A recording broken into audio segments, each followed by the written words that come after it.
정무직은 잘 아시는 바와 같이 한쪽 주머니에 항상 사표를 들고 다니는 사람들입니다. 책임을 회피하고자 하는 마음은 전혀 없습니다. 국정조사나 경찰 수사와 무관하게 즉각 파면하기 바랍니다. 윤석열 대통령은 다음 주 월요일까지 이상민 행정안전부 장관의 파면에 관한 분명한 조치를 내놓을 것을 강력히 촉구합니다. 오늘로써 이태원 참사 발생 30일이 되었습니다. 뻔뻔하게도 윤석열 정권 그 누구 하나 책임지지 않았습니다. 대통령은 국민인지 이상민 장관인지 이제 선택하십시오.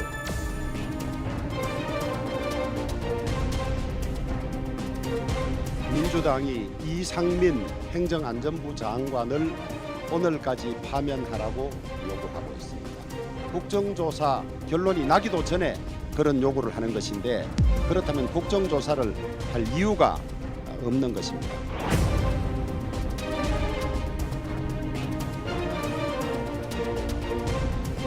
이 사진 한번 보여드리겠습니다. 윤석열과 이상민, 이 둘은 무슨 관계입니까 도대체?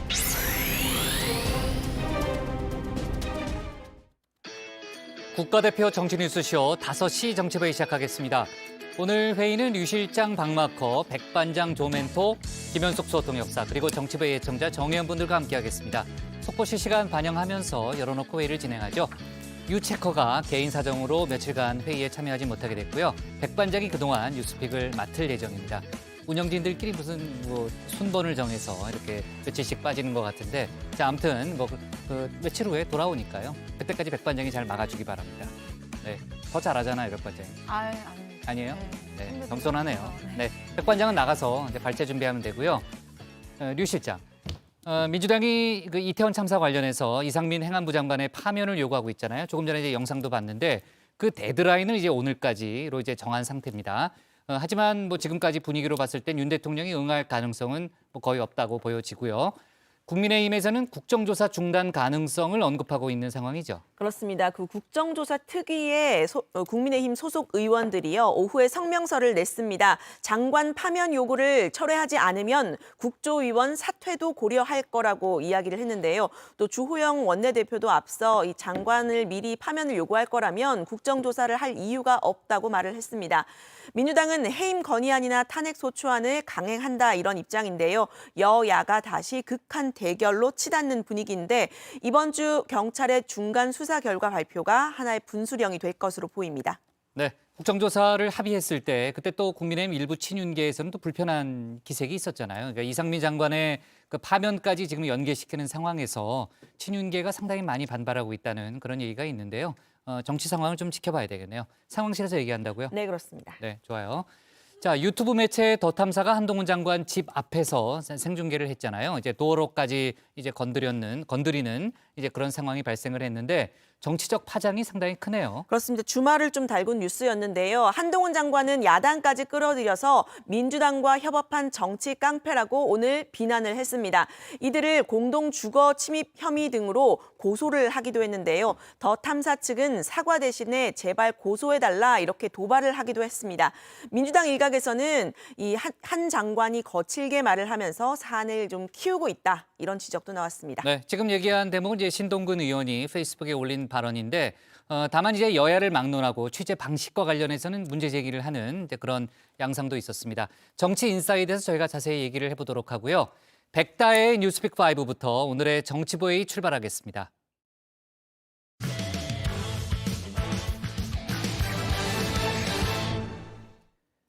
화물연대 총파업이 닷새째 계속되고 있습니다. 정부는 위기 경보 단계를 심각으로 격상하고 중대본을 꾸리는 등 총력 대응에 나섰는데요. 윤 대통령이 내일 업무 개시 명령을 심의할 국무회의를 직접 주재할 예정이라고 밝혔습니다. 조금 전에 정부와 화물연대가 첫 협상을 진행했지만 결렬됐다는 속보도 들어왔는데요. 관련 소식을 백다혜 반장이 정리했습니다. 5시 하면 다정회, 정의원들의 뉴스 큐레이터 울체커를 대신해서 주요 뉴스 5개를 픽해 전하게 된 소통반장 백반장입니다. 월요일에 뉴스픽5 바로 시작하겠습니다. 네, 오늘 준비한 소식부터 보겠습니다.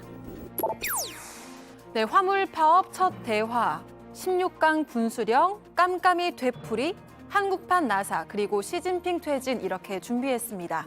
화물연대의 파업 닷새째, 정부는 화물연대의 파업이 지속되자 육상 화물 운송 분야 위기 경보 단계를 경계에서 심각 단계로 올리고 범정부 차원의 대응에 나섰습니다. 이런 가운데 정부와 화물연대가 총파업 시작 후 첫 대화에 나섰는데요. 국토교통부는 이번 면담을 두고 협상이 아닌 대화라고 말했습니다. 추가로 협상할 건 없다면서 강경 기조를 유지하고 있습니다.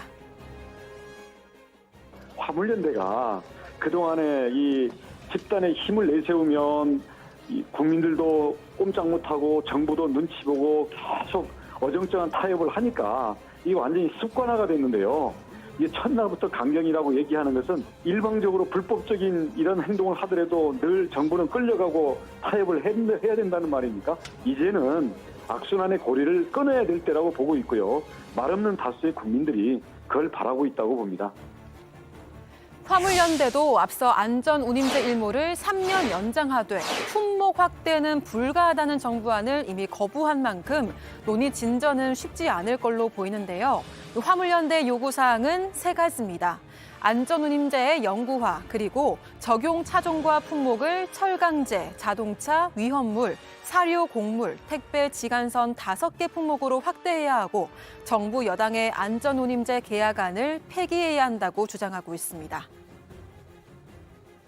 사실 정부와 저희가 총파업을 하면서 이제 안전운임제 지속 추진이나 품목 확대 논의를 약속받고 좀 총파업을 유보한 바가 있고요. 국회에서도 화물연대 의견을 일부 반영한 입법 개정안이 나왔습니다. 근데 사실 지난 5개월 동안 논의 진전이 전혀 없었고요.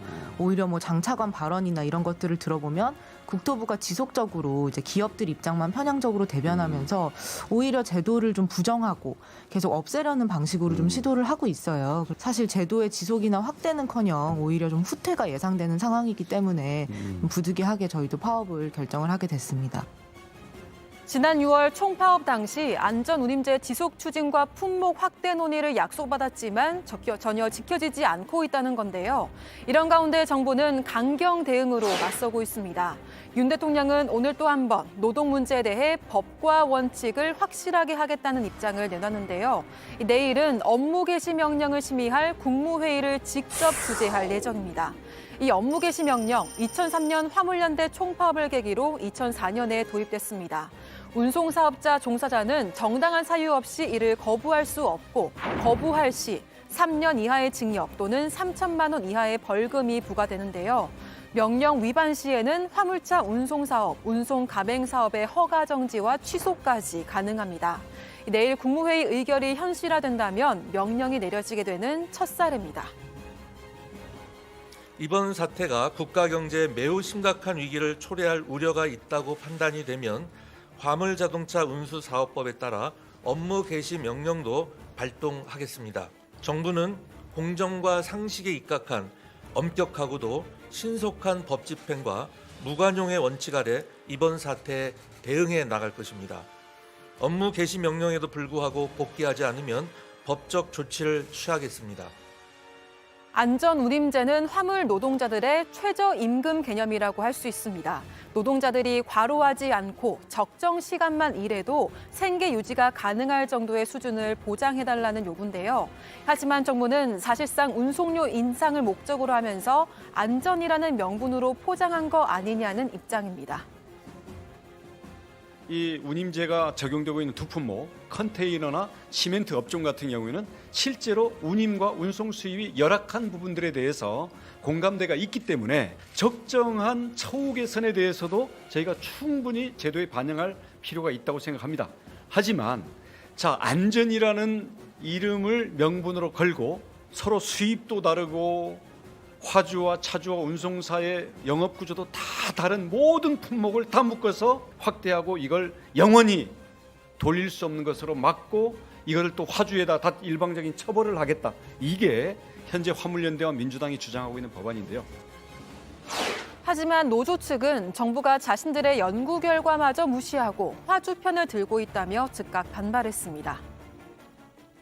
원희룡 장관, 완전 운임은 명목이고 그냥 임금 올리겠다는 것으로밖에 안 보인다 이렇게 얘기하던데. 좀 저희가 봤을 때는 거짓말로밖에 보이지가 않아요. 스토브 자신이 한 연구에서도 안전의 측면에서 효과가 있다는 게 드러나고 있거든요. 예를 들면 제도 시행 대상이 되는 화물 노동자들 사이에서 노동 시간이 대폭 감소했다거나 12시간 이상씩 하루에 일하는 초장시간 노동이 줄어들었다거나 시멘트의 경우에 과적이 굉장히 심해서 사고율이 빈번했는데 이런 과적이 줄어들었다는 연구 결과가 국토부의 연구 영역에서도 이미 증명이 되고 있습니다. 안전운임제의 시행이 기사들의 안전에 얼마나 도움을 줬는지를 두고도 정부와 노조의 해석은 엇갈리고 있는데요. 서로 다른 기관의 자료를 가지고 오며 엇갈린 수치를 주장하고 있어서 입장 차이를 좁히기 힘든 걸로 보입니다. 먼저 정부가 자료를 내놨는데 어떻습니까? 네, 이 사고가 2019년에서 제도가 시행된 2020년에는 줄었고 2021년에는 다시 늘었습니다. 그런데 2019년과 2020년은 한국교통연구원에서 한 조사고요. 2021년은 경찰청 자료를 가져왔습니다. 여론조사로 치면 조사기관이 다른 두 조사를 이어붙여서 추이를 말하는 거라 정확한 비교는 힘들다고 봐야 합니다. 네, 노조는 뭐라고 하던가요? 네, 노조도 오늘 긴급 기자회견을 열고 자료를 냈는데요. 이게 경찰청 자료인데 이렇게 사고 건수가 계속 줄어들었습니다. 하지만 이것도 안전운임제 대상을 포함한 화물차 전체를 말한 거라서 역시 정확한 수치는 아니라고 봐야 합니다. 또 화물연대는 정부와 여당이 추진 중인 안전운임제 일몰 3년 연장 법안에 대해서 화주 책임을 삭제한 악법이라고 반발했습니다. 첫 번째로는 화주 기업들의 책임을 삭제하는 거.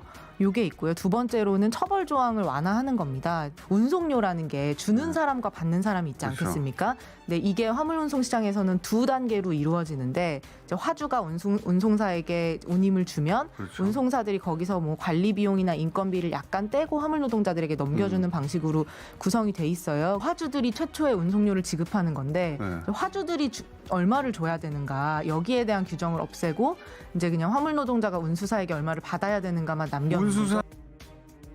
원 장관은 화주 처벌 조항이 삭제된 법안은 이미 국회에서 철회됐다면서 사실이 아니라고 밝혔습니다. 하지만 화물연대 측은 관련 조항이 철회된 건 사실이지만 개정안이 처음 나왔을 때 들어있던 내용이라 정부 의도가 드러난 걸로 보인다며 반발하고 있는 겁니다.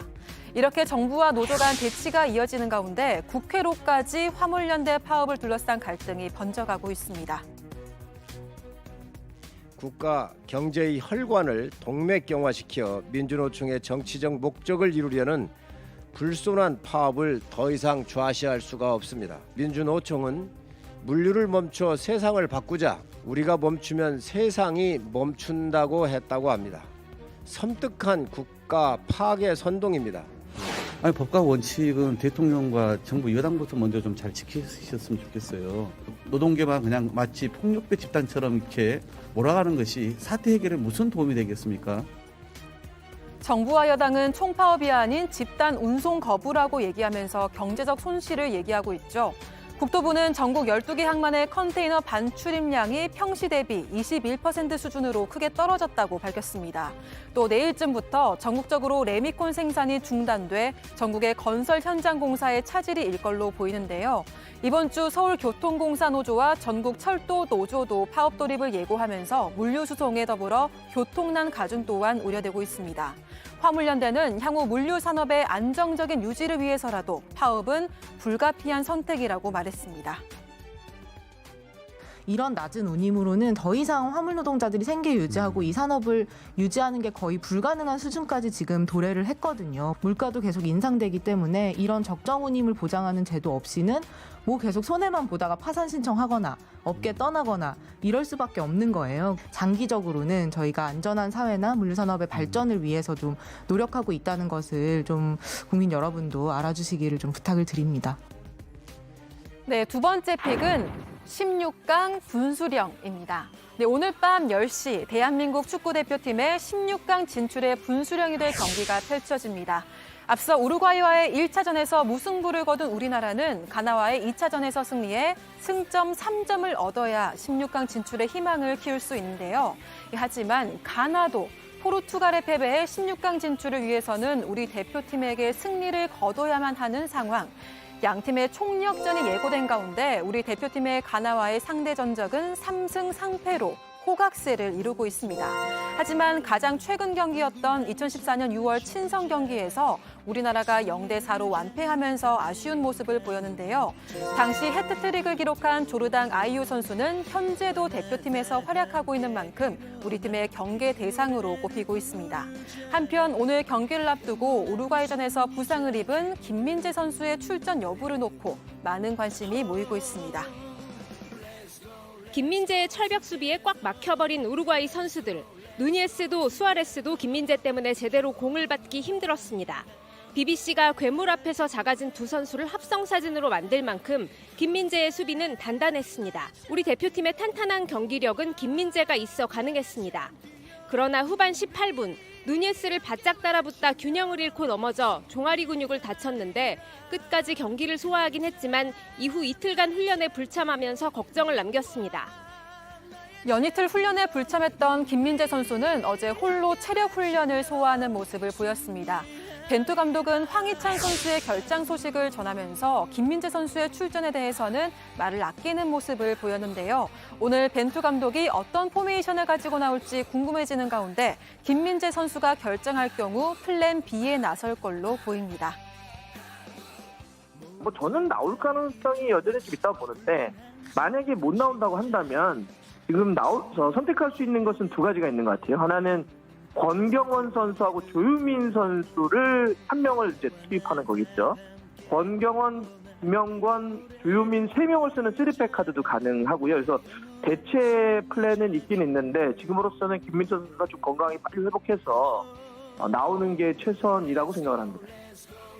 네, 한편 오늘 광화문 광장에는 3만 명 이상의 시민들이 모여 거리 응원을 펼칠 걸로 예상되고 있습니다.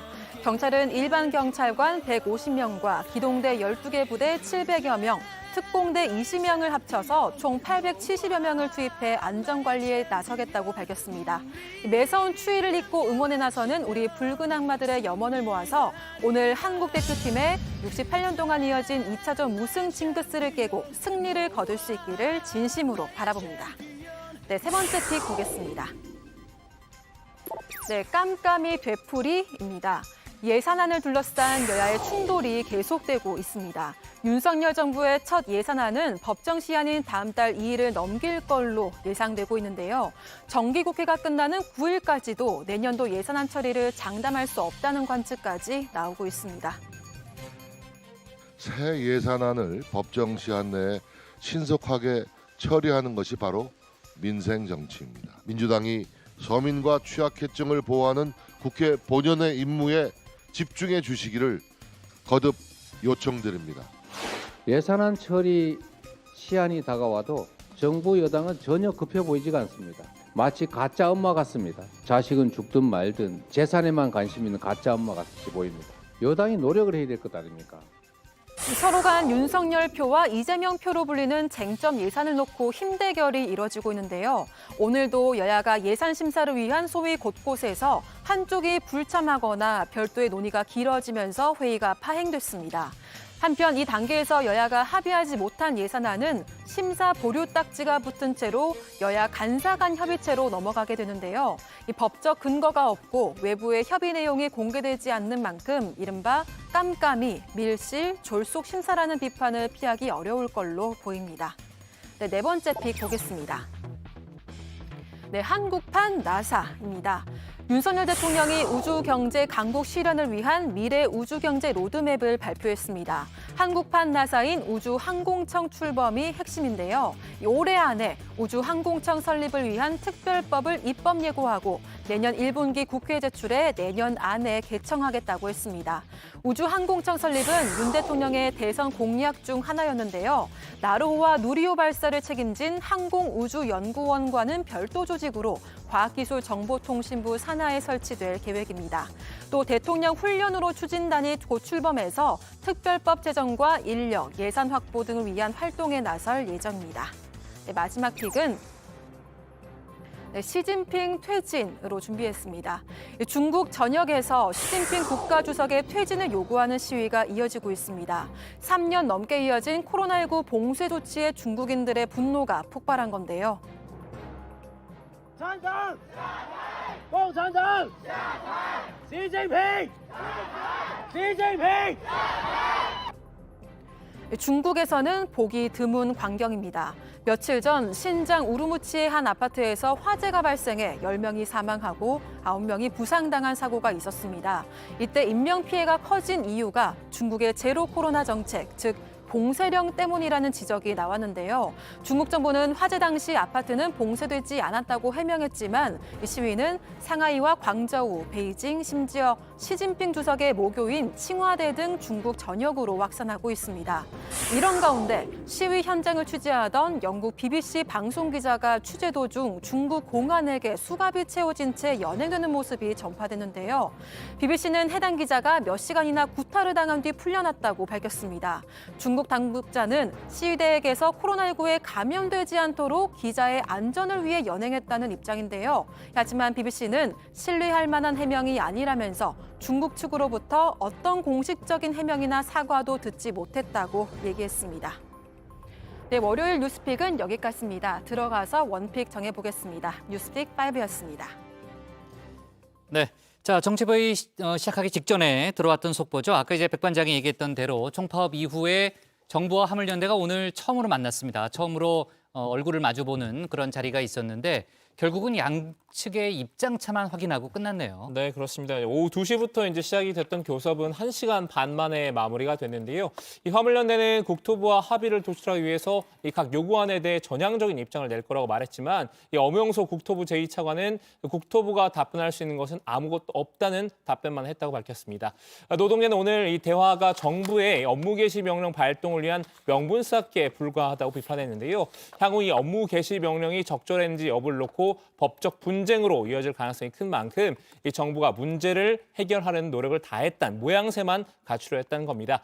양측은 이틀 뒤인 이 수요일 대화를 다시 이어가기로 했지만 최종 합의에 이르기는 어려울 것으로 보입니다. 네, 윤 대통령이 내일 화물연대 총파업과 관련해서 업무 개시 명령을 심의할 국무회의를 직접 주재하기로 했잖아요. 관련된 또 발언들이 내일 또 추가로 나올 거로 보이는데 오늘 수석 비서관 회의가 있었는데 윤 대통령이 파업과 관련된 생각을 미리 밝혔죠. 네, 그렇습니다. 윤 대통령은 화물연대 파업에 대해 국민 경제를 볼모로 한 노조의 불법과 폭력은 경제를 망가뜨리고 경제 회복을 바라는 국민의 일자리를 빼앗는 결과로 이어진다고 말했습니다. 그러면서 이로 인해 피해를 보는 이들은 저임금 노동자인 만큼 정부가 앞장서야 한다고 말했는데요.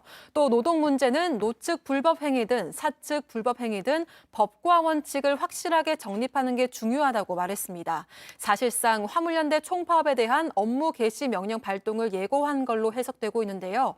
절차상 업무 개시 명령은 국무회의 심의를 거쳐서 국토교통부 장관이 발동하게 됩니다. 네, 백 반장, 오늘의 원픽은 뭐로 잡을 겁니까? 네, 오늘의 원픽은 윤 대통령 화물연대 파업의 업무 개시 명령 발동 예고로 잡겠습니다.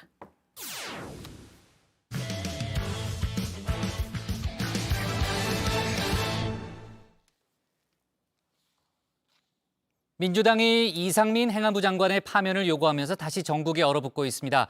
국민의힘은 미리 장관을 파면시키면 국정조사를 할 이유가 없다고 했고 민주당은 응답이 없으면 이 장관의 해임 건의안 혹은 탄핵 소추안을 발의하겠다고 했습니다. 자, 관련해서 아까 제가 여러 가지 속보를 얘기했는데 참 백 반장, 네. 저기 박마커한테 물어볼게요. 지금 나가 있나? 지금 나갔구나.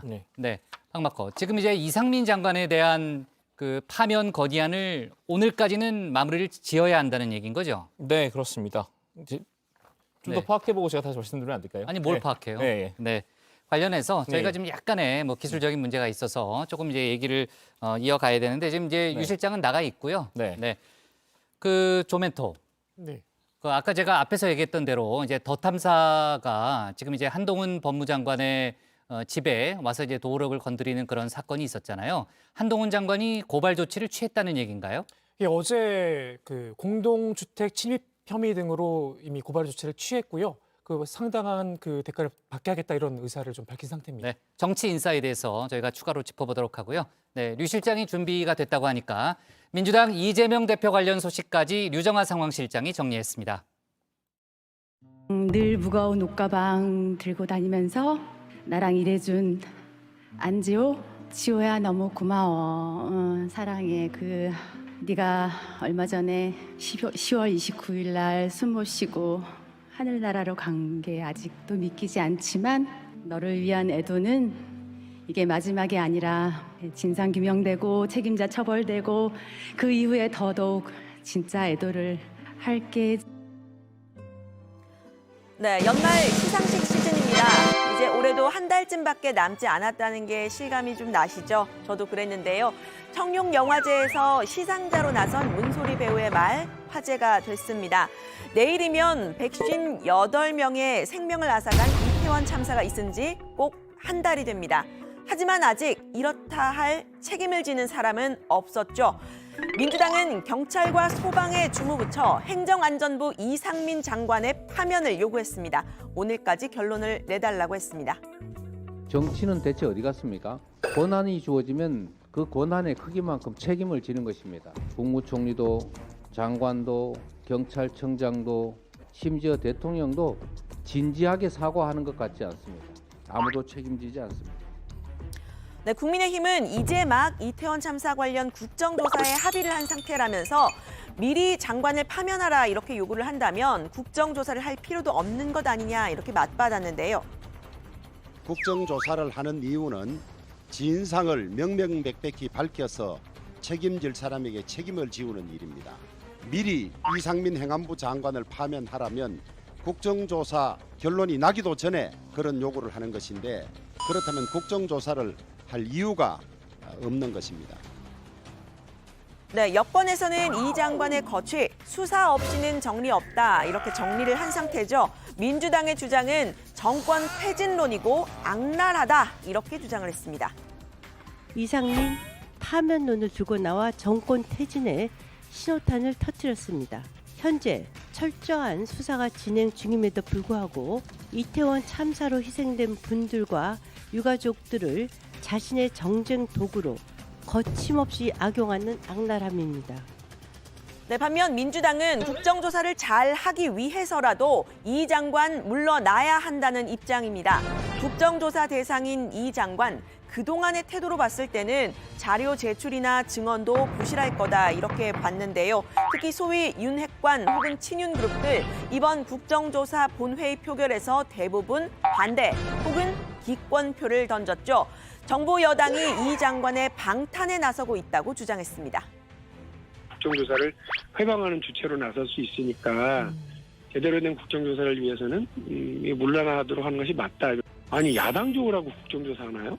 국민들을 위해서 또 이런 비극이 다시는 벌어지지 않도록 하기 위해서 국정조사를 하자고 하는 건데 민주당은 한층 압박에 나섰습니다. 오늘까지 대통령의 결단이 없으면 국회 차원에서는 이 장관에 대한 해임 건의안이나 탄핵 소추안 카드 꺼내 들겠다고 했는데요.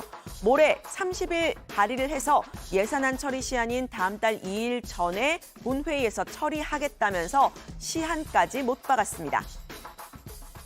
재적의 3분의 1 이상의 의원들의 동의로 해임 건의안이나 탄핵소추안이 발의될 수 있고 또 재적의 과반수 찬성으로 의결되지요. 네. 그런 국회의 권한을 발동하는 방안을 적극 검토하지 않을 수 없습니다. 네, 국민의힘은 경찰 특수본 수사 결과 곧 나올 거라면서 야당을 향해 좀 기다려보라 이야기를 했는데요. 이 장관의 탄핵안이 통과가 되더라도 헌법재판소에 가면 인정이 안 될 거고 해임 건의안도 후폭풍이 많을 것이다 주장을 폈습니다. 앞서 박진 외교부 장관의 해임 건의안도요. 본회의에서 처리가 됐지만 대통령이 거부를 하면서 흐지부지 됐죠.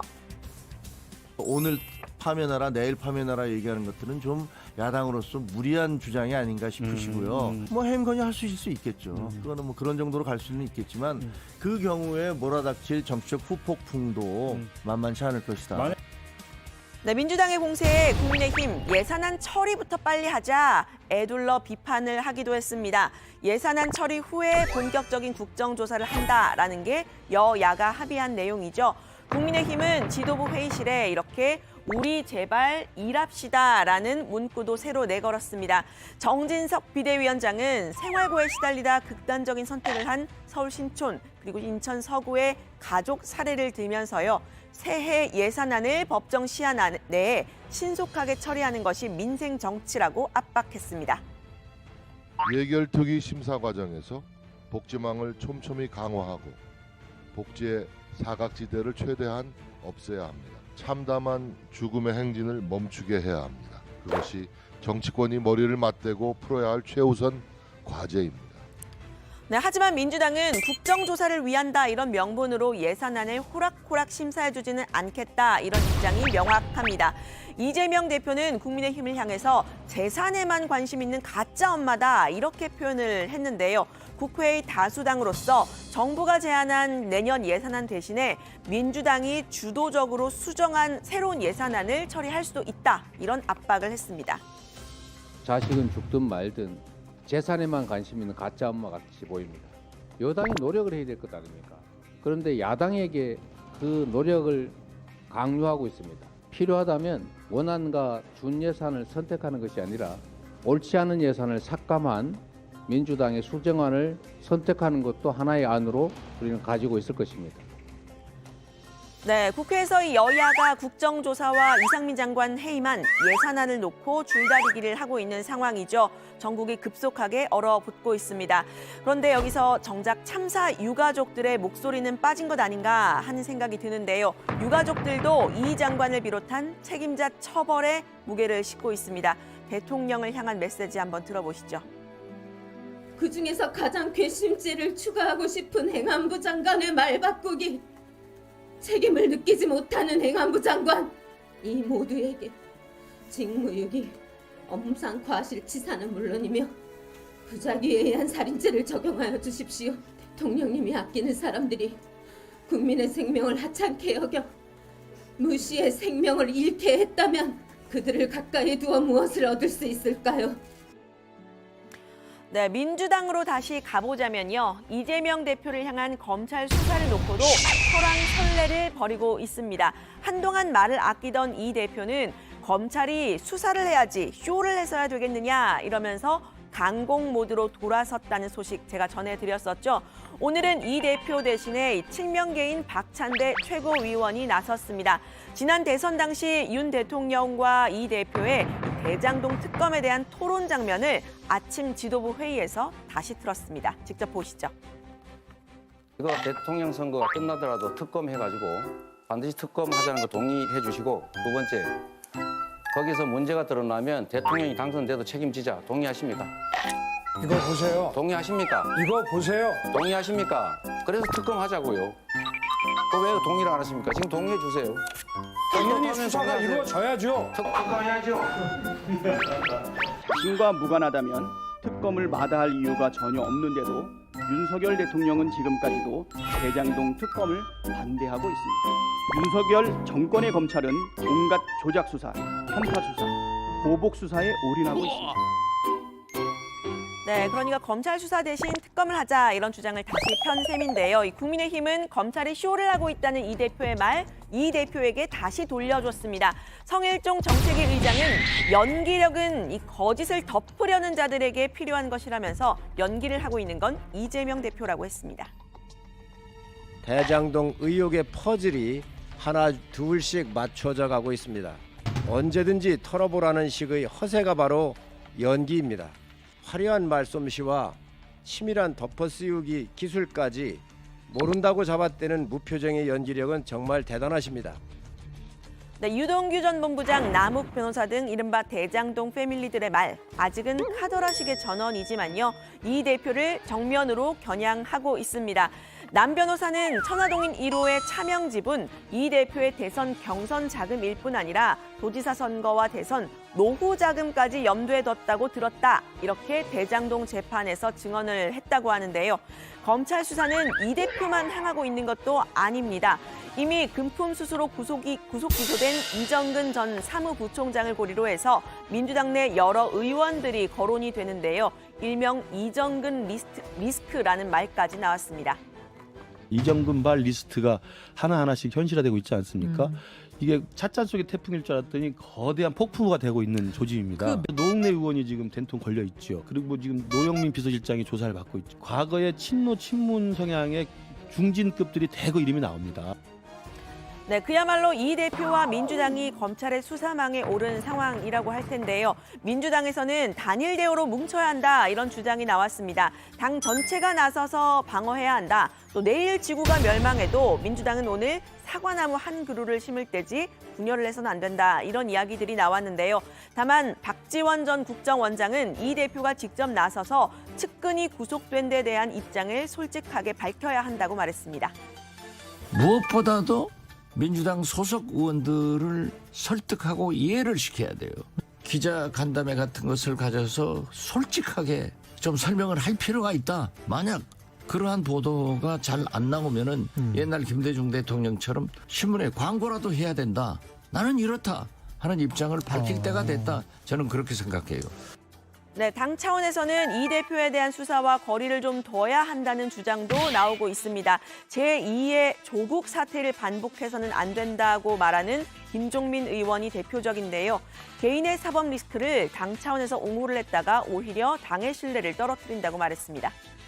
검찰이 수사를 할 때 사실관계를 다투는 거거든요. 사실관계가 확실하지 않은 상태에서 정치적으로 누구를 옹호하잖아요. 그러면 국민들의 여론과 민심이 떠나갑니다. 저건 정치적으로 방탄을 하는구나. 혹은 막아서는 그러니까 보호를 하려고 하는구나. 그러면 오히려 신뢰가 떨어져요. 네, 민주당의 대응 방식이 주목이 되는 가운데요. 이 대응의 키, 이 대표가 직접 쥔 셈입니다. 이 대표는 오늘 기자들의 질문에는 말을 아끼는 모습이었습니다. 검찰에서 이렇게 소환하실 때 전망도 나오는 거 지금 응하실 생각 있으신가요? 정진상 실장 구속 기한 연장되는데 뭐 사퇴 하시는 건지. 네, 이재명 대표의 측근 정진상 실장은요, 구속 적부심이 기각된 후에 오늘 두 번째 검찰 조사를 받았는데 묵비권을 행사했다고 합니다. 김용전 부원장과 같은 태도를 취하고 있는 것으로 보이고요.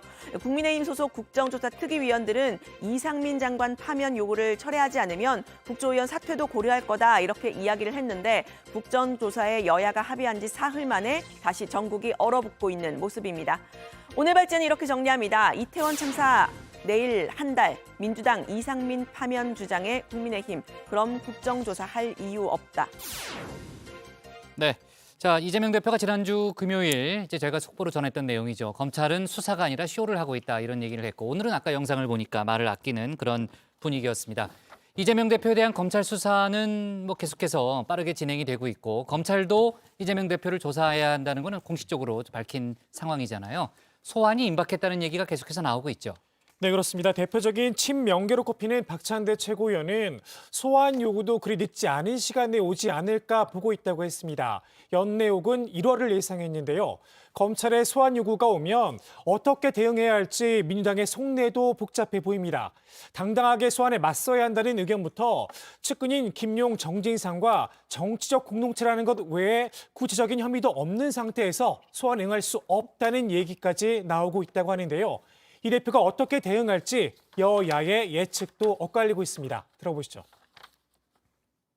아니 근데 끝까지 거절할 수는 없죠. 왜냐하면 검찰이라는 게 무기를 갖고 있잖아요. 영장 청구할 수 있죠. 저는 절대 나가지 않을 거라고 생각합니다. 이재명 대표의 전략은 민주당과 자신을 혼연일체화 전략으로 가서 끝까지 버틸 거라고 생각합니다.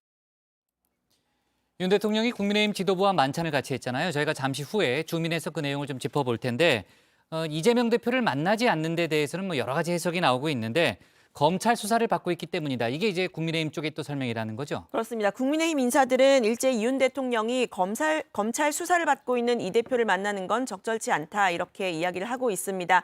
특히 검찰 출신인 윤 대통령이 혹여 수사에 가이드라인을 줄 수 있다 이런 이야기도 나왔는데요. 민주당 출신인 유인태 전 국회 사무총장은 윤 대통령이 이 대표에 대해서 인간 자체가 싫어서 안 만난다고 들었다 이런 말을 했었죠. 대통령실에서는 중간에서 누가 만남을 제안한 적도 인간 자체가 싫다고 한 적도 없다 이렇게 부인을 한 바가 있는데 윤 대통령이 만찬에서 직접 관련 내용을 말을 했다고 합니다. 만남을 제안받은 적은 있지만 인간성 얘기는 한 적이 없다고 했습니다. 왜 그런 말씀하시지? 나는 그렇게 얘기한 사실이 전혀 없는데 그분이 누구 한 분을 중간에 놓아서 한번 만나보는 게 좋지 않겠느냐 그래서 아예 만나는 게 적절치 않다 이렇게 얘기하신 모양이에요. 그랬더니 그런 뭐 인간성 이런 얘기는 하신 적이 전혀 없다고 왜 내가 하지 않은 말씀을 왜 하실까 이런 얘기를 하시더라고요. 민주당에선 윤석열 대통령이 이재명 대표를 안 만나는 건 이제 야당 대표 패싱이라고 주장을 하고 있는데요. 이 대표의 수사 재판은 앞으로 1년 이상 갈 텐데 그럼 당대표 임기 동안 안 만난다는 얘기냐라고 반문했습니다. 수사는 수사고 정치는 정치라는 말도 했는데요. 윤 대통령은 앞서 이 경찰 수사를 받던 이 사람도 만나지 않았느냐라고 했습니다. 수사 재판 이준석 대표도 수사 받고 뭐 중이었어요. 그런 거랑 아무 상관없이 정치해야 되는 거지. 자꾸 뭐 수사는 수사 중이니까 못 만난다 그러면 아니 거기 그러면은 부인이랑 장모는 어떻게 살아요? 수사 중이고 재판 중인데 같이 못 사는 거죠. 네, 야권 인사인 박지원 전 국정원장은 윤석열 대통령이 이 대표를 만나야 한다고 주장했는데요. 어깨를 툭툭 쳐줘야 할 사람은 이상민 장관도 이 주호영 원내대표도 아닌 바로 MBC 기자라고 했습니다. 이재명 대표 관저로 불러서 포옹하면서 우리 잘 한번 협력해 봅시다. 이렇게 풀고 MBC 기자 도수 대표기 시작하면서 잘 좀 해줘. 이렇게 등 한번 때리면 다 끝나요. 그래야 경제도 외교도 대북 문제도 국민 통합 속에서 대처할 수 있습니다. 왜 그렇게 간단한 걸 못해요? 예, 여기까지 듣겠습니다. 백반장, 대통령실이 야당과의 회동에 대한 저희가 조금 전에 얘기했던 입장을 밝혔죠. 네, 맞습니다. 대통령실 관계자는 여야 대표와의 만남을 위해서 야당이 어떤 노력을 하면 좋겠냐는 질문에 회동이 어떤 전제 조건을 충족했을 때 이루어지는 건 아니라고 생각한다면서도 당면한 예산안에 있어서 여야가 책임감을 가지고 진지하게 논의하는 장이 되길 기대하고 있다고 말했습니다. 다만 예산안이 전제 조건은 말한 건 아니라고 선을 그었는데요. 민주당은 오늘 민주당 주도로 수정한 예산안을 따로 제출할 수도 있다는 취지로 말했습니다. 대통령실은 이번 예산안은 윤석열 정부의 첫 예산안이고 다양한 국정과제 실현을 위한 예산안이라면서 여야가 충분히 심의해서 협의 속에 통과되길 기대한다고 했습니다. 내일이 이태원 참사가 일어난 지 한 달이 되는 날인데요. 민주당이 대통령을 향해서 오늘까지 이상민 장관의 거취를 결정하라는 그런 데드라인을 제시를 했는데 분위기로 봐서는 결단이 있을 것 같지는 않네요. 네, 그렇습니다. 국민의힘은 이제 막 국정조사를 합의했는데 국정조사 결론이 나기도 전에 미리 이 장관을 파면하라는 요구를 한다면 국정조사를 할 이유가 없다라고 선을 그었습니다. 이런 가운데 대통령실 관계자는 이태원 참사 한 달쯤 대통령의 대국민 담화 등을 고민하고 있냐라는 기자들의 질문에 내일이 이태원 참사 한 달인 건 알고 있고 어떤 메시지가 나올지 좀 더 알아보겠다라고 했습니다.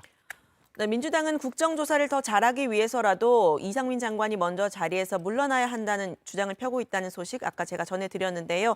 이 부분에서는 정의당도 입장을 같이 하고 있습니다. 국정조사 보이콧을 시사하는 듯한 국민의힘의 입장에 대해서는 국정조사 국민의힘이 운전대를 잡고 있는 것이 아니다라고도 이야기를 했는데요. 이 장관에 대한 입장도 같이 들어보시죠. 이상민 행안부 장관이 이 모든 참사의 1차적인 책임자라는 것은 국정조사까지 가지 않아도 온 국민이 이미 다 알아버린 상황입니다. 그분이 왜 거기에 앉아있고 재난안전 TF 단장을 하고 계십니까? 이 정도 상황이 돼서 국민들이 분노하고 있으면 알아서 물러나실 줄은 아셔야 됩니다. 오늘 발제 이렇게 정리하겠습니다. 민주당 이상민 파면 주장에 국민의힘 국정조사할 이유 없다로 제목을 잡겠습니다. 다음은 박준우 마커의 주민으로 갑니다.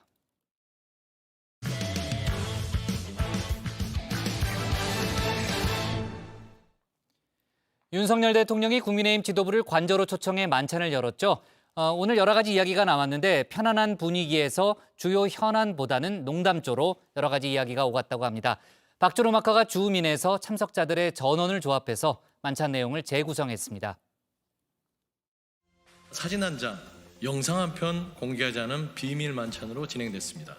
한마디 말조차 취재를 불허한 정부 여당의 만찬 회동은 불통과 독선으로 점철된 그들만의 국정 운영을 보여줍니다. 무엇을 감추려고 하는 것입니까? 지난 25일 윤석열 대통령이 국민의힘 지도부를 서울 한남동 관저로 불러 저녁을 함께했죠. 이 송년 만찬이라는 명목으로 만난 건데 이 사진 한 장 공개되지 않았습니다. 당장 야당은 무엇을 감추려고 이 비밀 회동을 하느냐고 비판을 했는데요. 오늘 주민은 지난 금요일 관저 회동에 포커스를 맞춰볼까 합니다. 부제는 나는 내가 지난 금요일에 한 일을 알고 있다인데요. 바로 시작하겠습니다. 2차 비대위가 다시 이렇게 그 법원에 의해서 인정이 돼서 그 정상화됐으니까 얼굴도 모르는 분도 있고 식사를 한번 하십시다 이런 분위기였어요. 무슨 공개적인 공식적인 그런 분위기는 아니었어요.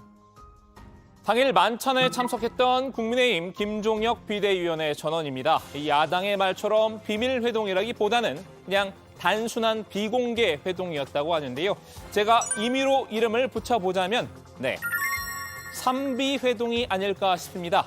이 비대위가 참석한 비공개 회동이었는데요. 거기에 이 비격식을 얹었다고 합니다.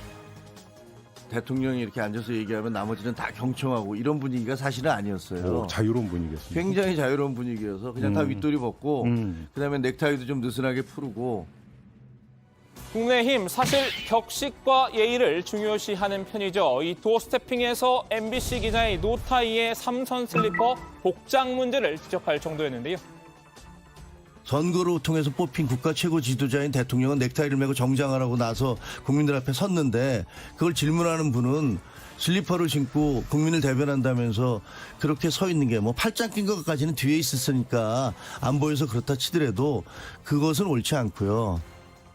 하지만 이 내 집단끼리는 비격식도 용인하는 분위기인가 봅니다. 윤 대통령이 말한 와중에 지방방송도 허용했다고 하는군요. 대통령이 또 이쪽에서 뭐 오른쪽에 정진석 비대위원장, 왼쪽에 주호영 원내대표가 앉으셨는데 또 이쪽하고 얘기하고 있으면 다른 분들은 자기들끼리 또 뭐 얘기도 하고. 지방 방송이 있었군요. 지방 방송이 그러니까 쉽게 말씀하신 대로 그냥 편안하게 그 자유롭게 얘기하는 그런 분위기였어요. 여기에 만찬 당일에 비까지 내렸으니 정확히는 사비회동이라고 한 게 맞을까요?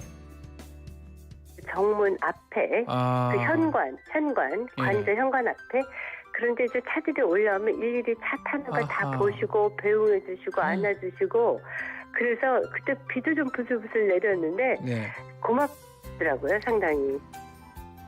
네, 이 졸신 멘토의 취향을 노린 묵은 본 들비였는데요. 양해 부탁드리겠습니다. 자, 이렇게 자유롭고 편안한 분위기 속에서 진행된 만찬, 얘기거리도 비교적 가벼웠나 봅니다. 이 정치, 사회 현안에 대해서는 깊은 논의는 없었다고 하는데요. 이 화물연대 파업과 오석준 대법관 임명 문제 정도만 살짝 언급이 됐고 나머지 주제는 농담조로 이어갔다고 합니다. 윤 대통령이 최근 방한한 무함마드 빈 살만 사우디아라비아 왕세자와의 대화 뒷이야기를 꺼낸 것으로 알려졌죠. 윤 대통령은 이 빈 살만 왕세자가 축구 부심을 드러내자 내심 난감했었다고 하는데요. 월드컵에서 우리와 사우디가 만나면 어떡하나? 이 져줄 수도 없고 이 수출도 해야 하는데 라고 농담을 던졌다고 합니다. 이 술 한잔 나누면서 한동훈 장관의 술자리 얘기도 잠깐 나왔는데요.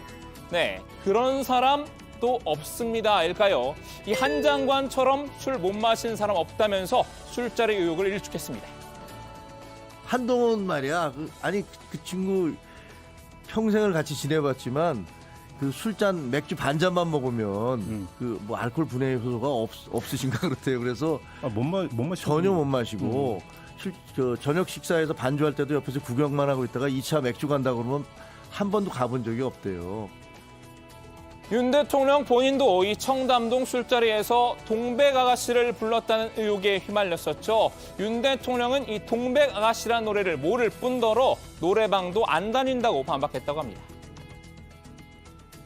저는 모르신다 그러더라고요. 그분이 원래 좋아하시는 노래가 빈센트예요. 빈센트. 제가 가수 이름 얘기를 하긴 좀 그런데 그 다른 분 전원에 들으면 발라드 계통의 노래를 좋아하신대요. 근데 원래 노래방은 안 가신대요.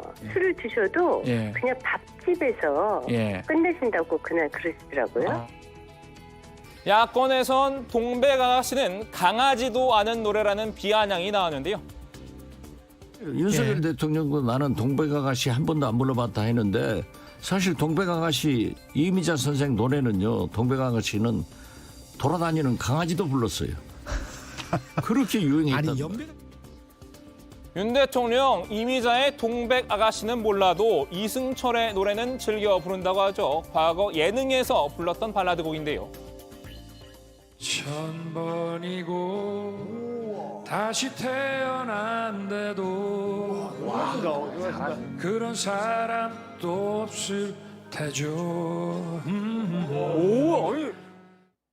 네, 그런 사람 또 없습니다라는 곡입니다. 윤 대통령 입장에선 이 한 장관이 좋은 의미에서 그런 사람 또 없다면요. 이 좋지 않은 의미에서 그런 사람 또 없는 경우도 있습니다. 이 빈곤 포르노로 연일 김건희 여사를 적한 민주당 장경태 최고위원입니다. 캄보디아 장경태 의원이 뭐 얘기를 하는데 아니 그 심장병 치료받으러 곧 국내에 귀국 와서 심장병 치료 받는다고 그러던데 캄보디아는 왜 가지? 뭐 이런 얘기들 그 정도의 수준? 농담 수준으로 이제 그렇게 얘기가 오갔어요. 만찬에서는 이른바 어툭 시그널도 있었다고 합니다. 이 어툭, 어깨 툭툭의 줄임말인데요. 윤 대통령이 주호영 원내대표의 어깨를 두드리고 포옹까지 한 것으로 전해졌죠. 격식을 차리지 않는다면서도 윤 대통령은 시종일관 이 주 원내대표를 선배님이라고 예우하면서 친밀감을 드러냈다고 하는데요. 주 원내대표는 사법연수원 14기로 윤 대통령보다는 9기수 선배입니다. 주 대표님이 바로 제 앞자리에 계셨어요. 대통령 왼쪽에 앉아 계셨는데요. 그 아주 예의를 깍듯하게 해주시고 법조계 선배이지 않습니까? 그렇죠. 네, 그래서 그렇게 아주 그 대접을 잘해주신 것 같아요. 윤 대통령이 이렇게 어툭 시그널을 보낸 건 우려 불식 차원이란 해석이 나왔습니다. 이 대통령실과 여당 지도부 사이 불협화음이 있다는 염려를 털어내고 주 원내대표에게 힘을 실어주기 위함이란 건데요. 포옹하면서 친밀감도 좀 가시하면서 좀 힘을 실어줬다 이렇게 봐야 됩니까? 저는 이제 그렇게 보는데 그 안에서 처음에 들어오실 때 또 정말 한 사람 한 사람한테 이렇게 맥주도 한 잔씩 다 따라주시고요.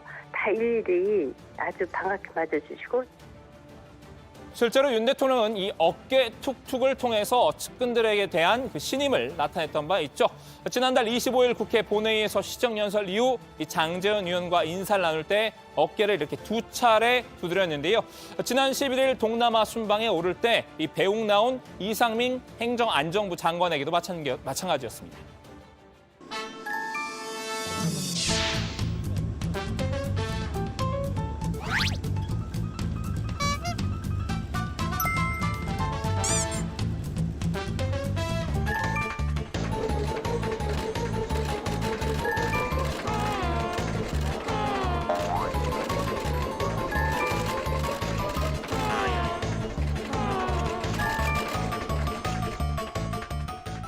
이제 비교적 가벼운 얘기로 넘어가 볼까요? 이 만찬은 다 같이 맥주를 마시면서 화기애애하게 진행됐다고 하는데요.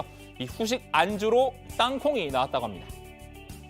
나중에 이제 식사가 다 나갔는데 맥주 뭐가 아무것도 없잖아요. 그랬더니 땅콩 주더라고요. 그래서 제가 여기서 주목한 건 바로 사라진 멸콩인데요. 윤 대통령 이 대선 후보이던 올해 초 신세계 정용진 부회장 발로 시작된 이 멸콩 챌린지에 동참했었죠. 제가 멸치 육수를 많이 내서 먹기 때문에 멸치 자주 사는 편이고요. 그리고 아침에 콩국 같은 거 해놨다가 많이 먹기 때문에 콩도 늘 사는 품목 중에 하나입니다. 네. 하지만 이제 멸공의 횃불은 거두기로 한 걸까요? 땅콩은 있는데 멸치가 빠졌다는군요. 멸치는 없었나요? 멸치 없더라고요. 땅콩만 주더라고요. 이 한남동 관저의 인테리어에 대한 인상평도 빠지지 않았는데요. 이 초호화 럭셔리 인테리어라는 세간의 추측과는 달리 이 미니멀리즘에 충실했다고 합니다. 한지하고 뭐 이런 걸로 은은하게 만들어놨는데 미술관 아주 그 장식이 없는 미술관 같은 데 들어간 느낌이었어. 거의 미니멀리즘으로 해놨더라고요. 특히 김건희 여사의 미적 감각이 돋보였다는 칭찬도 나왔습니다. 정말 한국의 미를 한지 하나만으로 이렇게 군더더기 없이 표현할 수 있었다는 것에 대해서 놀랐고요. 여사님도 자랑하시더라고요. 신경 많이 쓰셨다고. 자, 오늘은 관저 회동에 줌 인해봤는데요. 이 주요 현안에 대한 묵직한 이야기가 오가기보다는 대체적으로 친목 두머를 위한 자리 같은 느낌이었다고 합니다. 야권에선 이태원 참사 국정조사와 예산안 처리를 앞둔 시점에 여당 지도부랑만 따로 만찬을 한 것을 두고 비판이 나오고 있죠. 오늘 주민 한마디는 이 민주당 진성준 원내수석 부대표의 말로 대신하겠습니다. 대통령실이 협치를 포기한 게 아닌가 그렇게 생각합니다. 일종의 기강잡기라고 생각하고 이를테면 야당과 치열하게 맞서서 싸우겠다라고 하는 불통선언 또는 전쟁선언이다 이렇게 생각합니다. 네, 앞서 저희가 국회 상황실에서 이상민 장관 파면과 관련된 또 국정조사와 관련된 얘기를 저희가 다뤘었는데요. 지금 막 속보가 들어왔습니다. 민주당이 이상민 장관에 대해서 해임 건의안을 발의하기로 결정했다는 그런 속보가 들어왔고요. 앞서 민주당이 오늘까지 이제 이상민 장관에 대한 파면을 요구하면서 국민인지 이상민인지 선택하라는 그런 얘기를 했죠. 국민의힘이 이상민 장관 탄핵을 벌써 얘기하는 거는 파면을 벌써 얘기하는 거는 국정조사를 뭐 하지 말자는 거나 다름없다는 그런 입장을 보였습니다만 어쨌든 민주당이 해임 건의안과 탄핵 소추안 중에서 해임 건의안을 발의하기로 결정을 했다는 그런 속보가 들어왔고요. 3분의 1 발의의 과반 찬성이면 되기 때문에 지금 현재 의석수를 보면 무난히 해임 건의안이 통과될 것으로 일단 예상이 됩니다. 박진 장관의 케이스와 마찬가지로 결정을 한 이후에 아마 정치적 부담을 대통령에게 좀 넘기겠다는 게 아마 민주당의 좀 생각인 것 같고요. 그나저나 이제 국정조사가 제대로 진행되기가 좀 어려워지는 또 그런 분위기네요. 국민의힘이 오늘 이제 국정조사를 할 이유가 없다는 또 그런 입장을 들고 나왔기 때문에 자 어쨌든 오늘 이후에 또 정치적 상황이 상당히 복잡해질 것 같은데요. 내일 또 관련된 속보를 저희가 짚어보도록 하겠습니다. 윤석열 대통령이 국민의힘 지도부와 만났는데요. 그 앞서서 이른바 윤핵관 의원들을 관저로 불러서 저녁을 함께한 사실이 좀 뒤늦게 알려졌잖아요. 맞죠? 네. 네. 어떤 맥락이에요? 일단 국민의힘 지도부와의 만찬이 지난 25일 금요일 저녁에 있었습니다. 그런데 윤핵관들과의 만찬은 그 전에 이뤄진 것으로 보이는데요. 한남동 관저 입주 이후에 국내 정치권 인사 중에서는 처음으로 윤핵관들과 이 윤 대통령이 자리를 마련한 겁니다. 부부 동반 자리였다고도 하는데요. 더 친밀한 분위기 조성을 위해서였던 것으로 보이고요. 식사에 술을 곁들이지는 않았고 밤 10시를 전후해서 자리를 마무리한 것으로 전해지고 있습니다. 부부 동반 모임이었던 만큼 민감한 현안을 논의하기보다는 지도부 만찬 때처럼 비교적 가벼운 분위기였던 것으로 전해지는데요. 원조 윤핵관인 권성동, 장제원 의원 간의 불화설이 사그라지지 않으면서 친윤계의 분열 조짐이 보이자 윤 대통령이 직접 역할에 나선 것 아니냐는 해석이 나왔습니다. 특히 윤핵관 만찬은 차기 전당대회를 앞두고 친윤계가 입지와 영향력을 회복할 필요성을 염두에 뒀기 때문이라는 시각도 있습니다. 네, 이른바 윤핵관 의원들과의 만찬에서는 어떤 의제가 좀 거론됐을까요? 네, 일단 참석 당사자들이나 대통령실 관저 만찬 여부에 대해서는 입을 닫고 있습니다. 이 3개월 내로 이제 개최가 될 전당대회에 대한 이야기가 나왔을 가능성이 거론이 되고 있는데요. 아직 이 친윤계 내에는 친윤을 대표할 만한 그 주자가 뚜렷하지 않다는 위기의식이 있다고 하죠. 윤 대통령도 사석에서 이에 대한 우려를 내비친 것으로 전해지고 있습니다. 네. 야당 쪽에서는 강한 비판의 목소리가 나왔죠. 네, 그렇습니다. 이제 박용진 더불어민주당 의원인데요. 끼리끼리 정치라고 비판을 했는데 들어보시죠. 관저에는 오히려 그 정치적인 반대파들 그리고 자신의 라이벌들 이런 분들과 함께 하는 거예요. 자기 친한 사람들만 불러다가 밥 먹는 거 그게 끼리끼리 정치지 그게 무슨 관저 정치입니까? 보기 싫은 사람을 먼저 부르세요. 그래야 그게 정치이지. 자기하고 친한 사람들 불러다가 그 술 한 잔씩 나누고 하는 그런 거는 동네 계모임의 그 회장도 그렇게는 안 해요.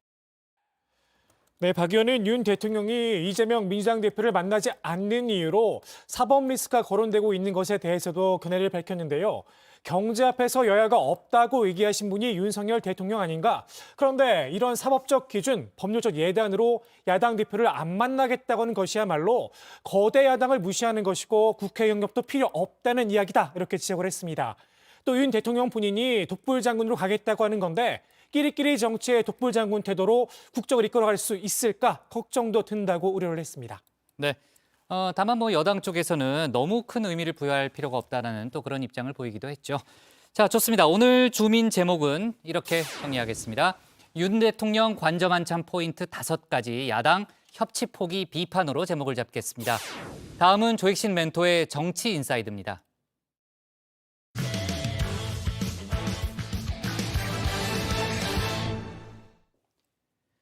유튜브 매체 더 탐사가 한동훈 장관의 자택을 찾았다가 도로까지 건드렸죠.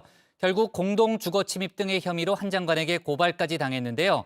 한 장관은 더 탐사가 민주당 김의겸 의원과 같은 정치인과 협업하거나 그 뒷배를 믿고 정치 깡패들의 역할을 하고 있다고 날을 세웠습니다.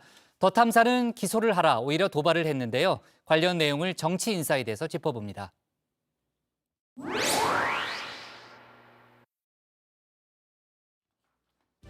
유튜브 매체 더 탐사의 행태가 또다시 입길에 올랐습니다.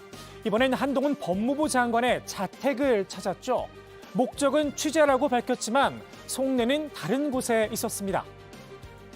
이렇게 일요일 날 그 경찰 수사관들이 갑자기 기습적으로 압수수색을 했던 그 기자들의 마음이 어떤 건지를 한번 한동훈 장관도 좀 공감을 좀 해보라고 하는 차원에서 저희가 한번 취재를 한번 좀 해볼까 하는데 저희는 최대한 신사적으로 접근하도록 하겠습니다. 현관 앞에 도착한 더 탐사.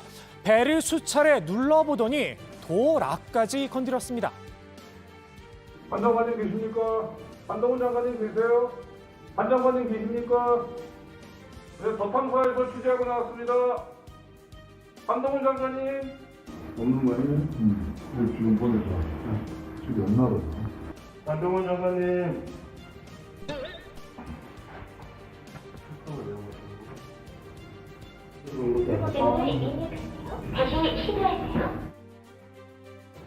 당시 집 안에는 한 장관의 부인과 자녀가 있었다고 합니다. 한 장관과 더 탐사 그동안 쌓은 악연이 깊죠. 한 장관은 한껏 날이선 반응을 보였는데요. 더 탐사를 정치 깡패에 빗댔습니다. 청담동 술자리 거짓 선동이라든가 피해자 명단의 무단 공개, 그리고 법무부 장관 차량의 불법 미행, 그리고 법무부 장관 자택의 주거 침입, 이런 것들은 주류 정치인들이 직접 나서서 하기 어려운 불법들이죠. 민주당과 더 탐사는 과거에 정치인과 정치 깡패처럼 협업하고 그것이 거짓으로 드러나도 사과를 안 하고 있고요. 민주당 김의겸 의원의 이른바 협업 발언을 고리로 삼아 민주당까지 도매급으로 묶은 겁니다. 국민의힘도 더 탐사와 민주당의 관계를 한껏 부각시켰습니다. 민주당 의원 50명은 더 탐사에 대한 검찰 수사가 언론 탄압이라는 기자회견을 했습니다. 김의겸 대변인은 더 탐사와 협업을 했다는 고백까지 했습니다. 혹시 더 탐사의 배후에 민주당이 있는 건 아닙니까? 왜 극단주의자들과 손잡고 협업한 김의겸 의원에 대해 아무런 조치를 취하지 않고 있습니까? 혹시 이재명 대표와 민주당 지도부도 이런 행위들에 대해 암묵적 동의 내지는 같은 인식을 공유하고 있는 것은 아닙니까? 더 탐사의 취재 행태, 민주당 내에서도 선을 넘었다 쓴소리가 이어졌습니다. 비밀번호 그 문 도어락을 눌렀을 때 이미 주거 침입이다 이런 이제 견해도 있는데 예를 들어서 이제 어찌 보면 허가 안 받고 누르는 거잖아요. 제가 봐도 사실 이렇게까지 할 필요는 없는 것 같아요. 취재가 언론의 자유는 있죠. 근데 모든 자유는 상대방과의 공존을 해치지 않는 범위 내에서 허용되는 게 맞아요. 그래서 상대방의 사생활이나 인권을 침해하는 취재 행위는 취재 윤리에서 벗어나는 건 없습니다. 한 장관인 더 탐사를 공동 주거 침입 혐의 등으로 경찰에 고발했는데요. 야권 일부에선 정치로 풀 문제라는 지적도 나왔죠. 이번에 국정고발에서 검찰이 제 집 압수수색하는데요. 기자들이 와서 다 찍어가고 누르고 하잖아요. 기자가 본래 그런 사람들이에요. 이걸 갖다가 아파트 법적으로 정치는 하는 게 아니라니까요. 법적으로는 근데 맞을 수도 있지 않습니까? 법적으로 맞으면 그것이 정치가 되겠냐고요. 그렇지 않습니까? 한 장관을 정치인으로 보는 걸까요? 유튜브 매체인 더 탐사가 정치의 대상인가 싶기도 합니다. 정말 뒷배가 있는 게 아니라면 말입니다. 취재 시도냐 주거 침입이냐 논란, 사실 이번이 처음은 아니죠. 지금 저희 딸아이한테 밤 10시 심야에 혼자 사는 딸아이한테 집 앞에 오피스텔 앞에 밤 10시에 문을 두드립니다. 남성 기자 둘이 남성 두드리면서 나오라고 합니다. 그럴 필요가 어디가 있습니까? 그래야 하는 것입니까? 당시 조국 전 법무부 장관은 해당 취재진의 영상을 공개하기도 했는데요. 조 전 장관도 단호하게 법적 조치를 취했습니다. 현재 검찰의 기소가 돼 재판이 진행 중입니다. 당시 언론의 취재 행태를 강하게 비판했던 게 바로 민주당이었는데요. 설마 그때는 맞고 지금은 틀리다는 건 아니겠죠?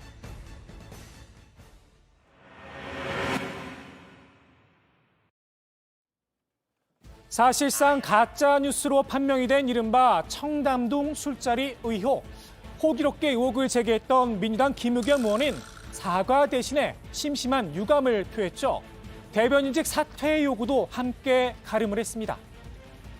술자리 발언 관련해서 책임을 져야 한다. 어제 제가 입장문 낸 걸로 가름하겠습니다. 정치권에선 여야를 떠나 부적절한 처신이다 질타의 목소리가 쏟아졌는데요.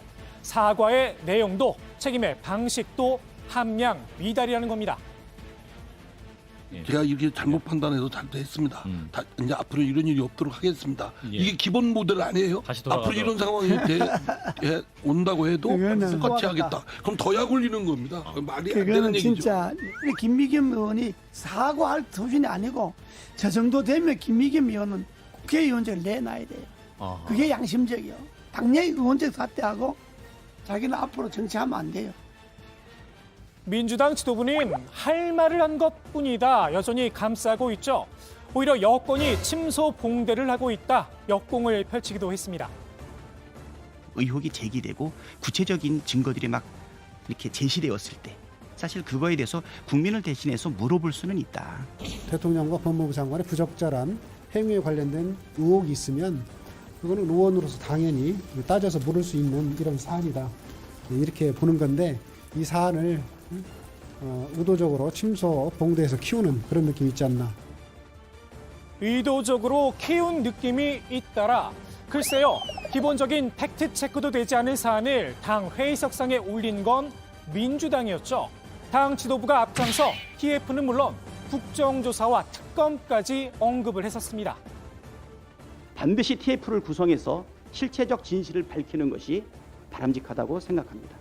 만약에 이것이 사실이라면 그야말로 이 일은 제2의 국정농단에 해당될 만큼 엄청난 사건이 아닐 수 없습니다. 묻지마 공세의 후과 결국 국민의힘의 역공의 빌미만 제공했는데요. 오늘 국민의힘이 회의실 배경 문구를 교체했습니다. 거짓말 그만하고 우리 제발 일합시다로 말입니다. 이 거짓말 그만.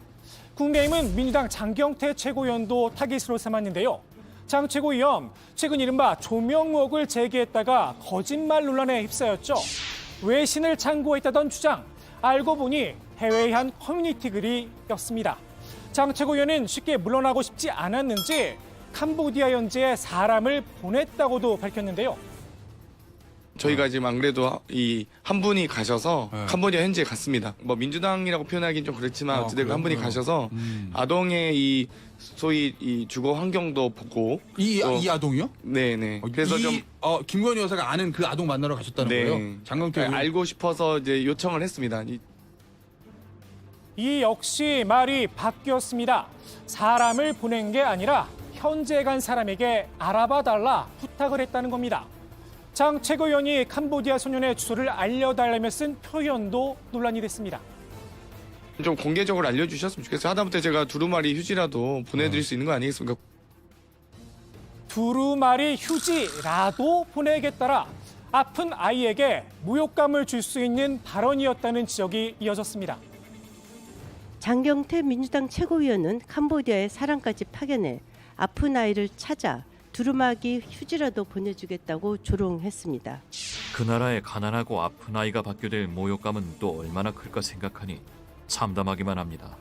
선진국의 야당 최고위원이 빈곤국 심장병 환자 어린이에게 두루마리 휴지라도 주면 되지 않냐는 태도가 우리나라 어린이들에게조차 큰 귀감이 될 것 같지도 않습니다. 캄보디아 소년 한국에서 수술을 받기로 했다는 소식이 전해졌는데요. 윤석열 대통령이 해당 사실을 언급하며 한마디를 했다고 합니다. 캄보디아 장경태 의원이 뭐 얘기를 하는데 아니 그 심장병 치료받으러 곧 국내에 귀국 와서 심장병 치료 받는다고 그러던데 캄보디아는 왜 가지? 뭐 이런 얘기들. 그 정도. 설마 두루마리우지를 사들고 병원까지 찾아가는 건 아니겠죠? 김의겸 대변인과 장경태 최고위원의 맹활약, 윤 대통령 입장에선 마냥 무릇할 수도 있을 듯 싶습니다. 오늘 발표된 국정 지지율 조사 결과인데요. 지난주보다 3%포인트 오르면서 30% 중반대를 회복했습니다. 조사기관이 밝힌 지지율 반등의 이유, 이 두 사람의 역할이 컸습니다. 민주당에서 김의겸 의원의 청담동 술자리 의혹과 장경태 의원의 가짜뉴스 논란 등 연이은 악재성 사고가 불거진 가운데 여당이 이태원 참사 국정조사에 동참키로 한 결정이 중도층에 영향을 미친 것으로 보입니다. 이 정도면 엑스맨이 아닌가 싶기도 합니다. 오늘의 정치 인사이드 이렇게 정리합니다. 이게 일입니까? 자책골입니다. 상대 팀한테는 못 넣고 우리 팀한테는 결정력이 좋아요. 네. 자, 경찰이 이른바 청담동 술자리 의혹과 관련해서 민주당 김의겸 의원을 소환할 가능성을 내비쳤다는 거죠. 그렇습니다. 경찰청 국수본이 정례 브리핑을 열었는데요. 김의겸 의원을 소환할 계획이 있느냐라는 질문을 받았는데 필요하면 수사를 진행하겠다고 밝혔습니다. 김 의원은 지난달 24일 국회 법사위 국정감사장에서 청담동 술자리 의혹을 제기를 했는데요. 당시 더 탐사에서 제보를 받았다면서 협업한 건 맞다고 인정을 했습니다. 네. 한동훈 장관이 더 탐사를 어제 경찰에 추가 고발을 했고 앞서 이제 스토킹 혐의로 고발한 사건이 있잖아요. 이 두 사건을 병합할 수 있다는 거죠. 네, 그렇습니다. 더 탐사는 한 장관의 퇴근길 승용차를 뒤쫓은 혐의로 고소를 당한 상태죠. 또 어제는 한 장관의 자택을 무단으로 찾아갔다가 공동 주거 침입 등의 혐의로 고발이 됐습니다.